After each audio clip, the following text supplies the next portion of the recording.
SummerSlam is here, the biggest party of the summer, the second biggest event in WWE's calendar year, and as Jeremy Piven once famously called it, the Summerfest, and I'm here to give you my predictions of this 8-match card that somehow seems to have 30 main events. Because yes, folks, the WWE is continuing with the trend that every single match for some reason is considered the main event, and I will continue to die on this hill for you, everyone that watches this, that the last match of the show is the main event. I'm okay with other matches having main event appeal and main event draw, but the last match is the main event, damn it. And as always, folks, don't forget to subscribe to the channel, ring the bell for notifications, and I also wanted to let you know that I will be doing a sidecast of SummerSlam over on my Twitch page, twitch.tv/SantiZap, and I'd like to personally invite you so that you have other wrestling fans to watch SummerSlam with. Okay, before I get started, was there a glitch in the Matrix? Am I tripping or am I missing something? Because wasn't Trish Stratus versus Becky Lynch like officially confirmed for SummerSlam, and then all of a sudden it wasn't? Like, I could swear I saw a match card showing Trish Stratus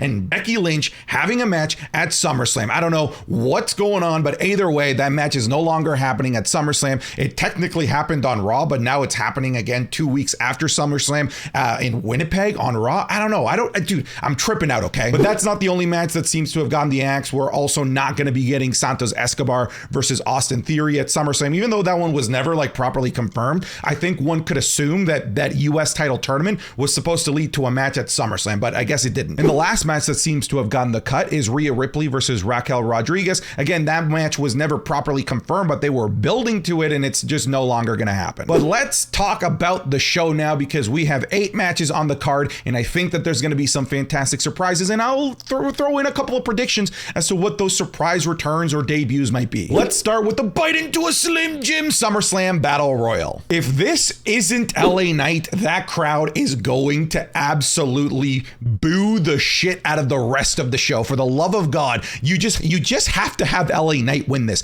I'm not saying that LA Knight is the most deserving, but if you want the crowd to play along with you for the rest of the show, do not screw them over. Have LA Knight win, because I have a feeling that WWE is not going to do that. Instead, they're going to have LA Knight be the last person that gets eliminated. And honestly, I wouldn't be surprised if Top Dollar wins this, because of the whole gimmick of he can't go over the top rope. So I'm going to go completely out of my way. Even though LA Knight should win, I'm going to go with a meme victory. I'm going to say that Top Dollar is going to win because he's incapable of going over the top rope, and they're just going to completely screw over the fans that want LA Knight. Top Dollar is going, well, I guess he's not going over. Top Dollar staying in the ring and winning. Next, we have Ronda Rousey versus Shayna Baszler in an MMA rules match. And I have to admit, even though I'm not the biggest fan of either of these two, this has a very genuine main event feel and has had a very fantastic build, especially in the most recent episode of Monday Night Raw with those vignettes that they were just fantastic. There's an interesting dynamic here where we don't really know who the face and who the heel is, because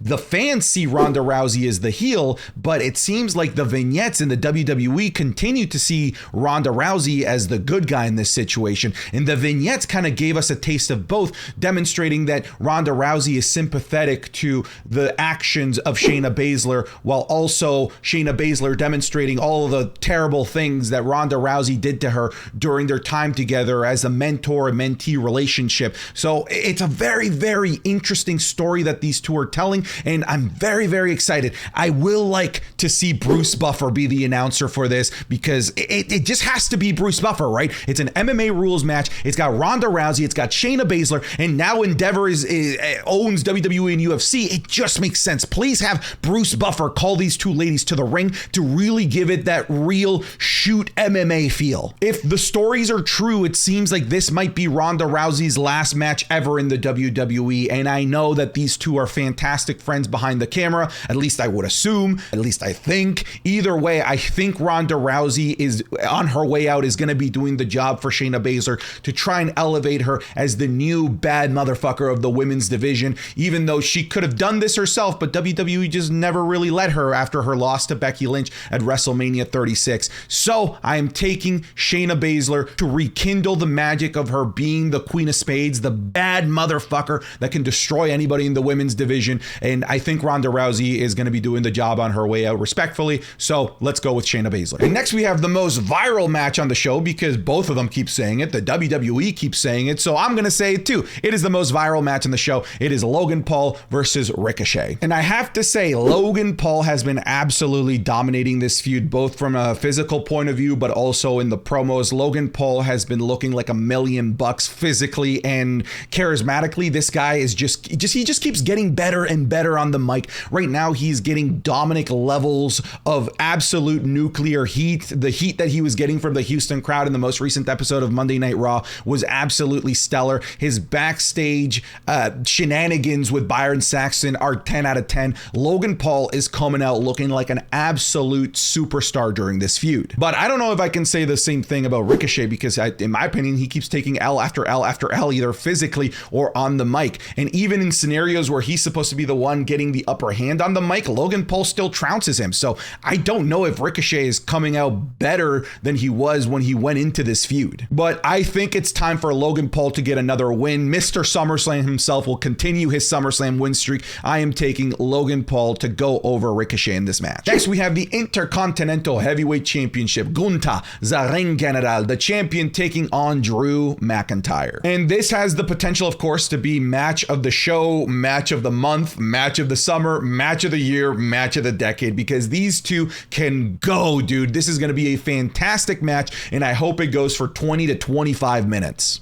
A couple of things that lead me towards picking Gunther here is, one, he's just so close to the Honky Tonk Man's record, and I think WWE would like to be able to wipe the slate clean and remove an Elvis impersonator as being considered the longest reigning greatest Intercontinental Champion of all time. I think they would prefer Gunther to be the flag bearer of that title.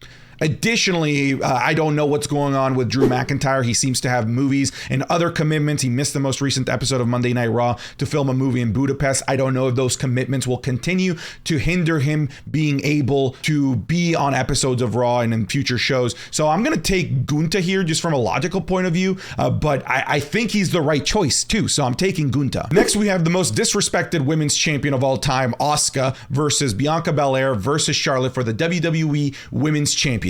Somehow, the champion has been an afterthought in this feud. It kind of brings me back to the days where The Miz was feuding with John Cena, but really he was an afterthought because it was all about John Cena and The Rock. And I don't like that, because out of these three, personally, Asuka may just be the most talented one out of all of them. It's very clear that the WWE sees the money match being Bianca Belair versus Charlotte Flair, and that's most likely going to happen at Survivor Series, maybe the Royal Rumble, or maybe they just save it to the big show, WrestleMania.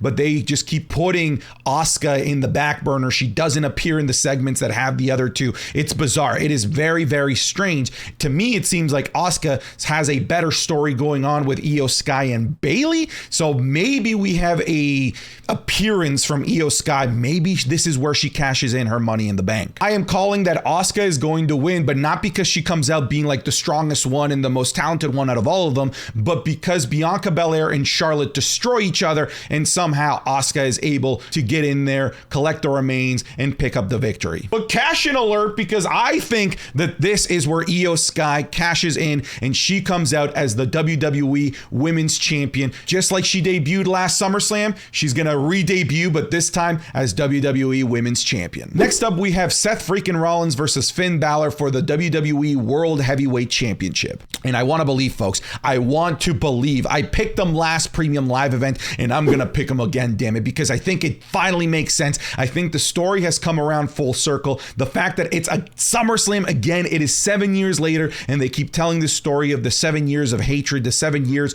of resentment between these two. I think it's time. I think it's time to continue to have the Judgment Day be the hottest thing on television today and put the strap on Finn Balor. Finn Balor is walking out as the World Heavyweight Champion, and no, Damian Priest, you will not cash in on Finn Balor. Instead, you're going to come out, you're going to make it look like you're going to cash in on Finn Balor, but instead, you're going to hug him and you're going to embrace him, and we're going to love it, okay? Don't you dare take this title away from Finn Balor. Next, we have Cody Rhodes versus Brock Lesnar. No stipulation on this. I don't know why.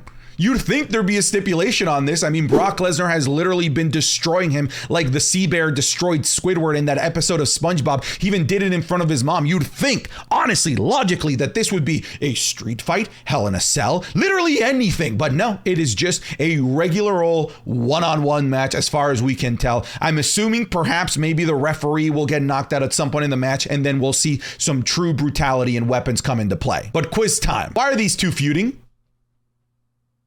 Don't know. Neither do I. They still haven't answered why Brock Lesnar attacked Cody Rhodes in the first place. So yeah, we're 3 matches in and we still don't really have a development as to why this feud even began in the first place. Right now, it's just a story about 2 dudes wanting to beat each other up. But can we go back to that initial, the reason why this whole started? I don't know. I still don't remember. Can somebody tell me in the comments why they're feuding? Because I don't know. But yeah, Cody Rhodes, dude, like it's the rubber match, the trilogy.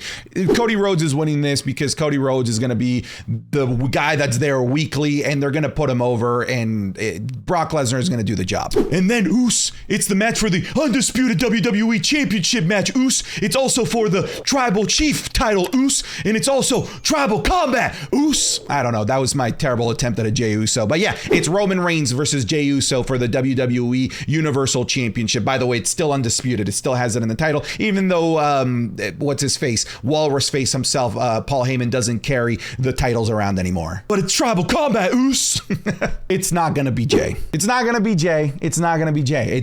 Roman is winning this. I know that Jay pinned him, but I think that's the last time that we see Roman take a pin or a loss until next year's WrestleMania. Maybe there's some sort of scenario where Roman Reigns wins in nefarious ways, and then the tribal elders strip him, not of the title, but of the tribal chief moniker, and take the necklace away from him, and maybe Jey Uso does come out of this still being the tribal chief. But in terms of the championship, honestly, the thing that really matters, Roman Reigns is winning this.